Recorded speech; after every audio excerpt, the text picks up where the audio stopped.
in terms of quantity of potential danger, what's the best recollection you have of how seriously off the charts, within the charts, were the soil samples showing hazards? The levels were elevated if people come in direct contact or if they eat food contaminated with soil with elevated hexchrome or sodium dichromate, or if they drink water which contain elevated, then it will be one of the 4 routes of entry in a human body. When the soil is disturbed by construction activities or environmental dust storms, also another potential route for dangerous exposure? Like I mentioned, inhalation is the one route of entry, which is the major route of entry, and that was the main reason air samples were collected over the time period. Mr. Keaston, did the samples he take include both dust storms and non-dust storm environmental conditions? Initially, he did not. That's where I recommended to collect sample in the dust storm environment.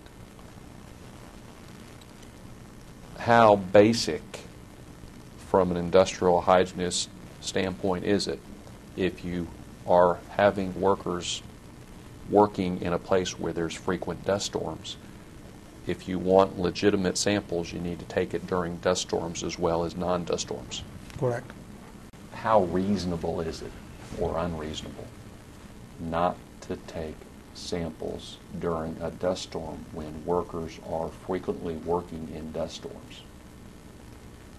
He should have collected. Personal opinion. Because? It's an ambient condition that can change. And if you have a work site with identified sodium dichromate around in bags, mixing room, buried in the sludge, how critical is it, if you really want to know what the risks are, to take samples during dust storms? It's obvious he should have collected. Ever get any explanation from any HSE manager, including Dennis Bagnacci, why Mr. Keaston, when sent out there, didn't take samples during dust storms? I do not know. Really excusable from a safety standpoint not to take samples during a dust storm? No. Form. Did you feel any obligation at all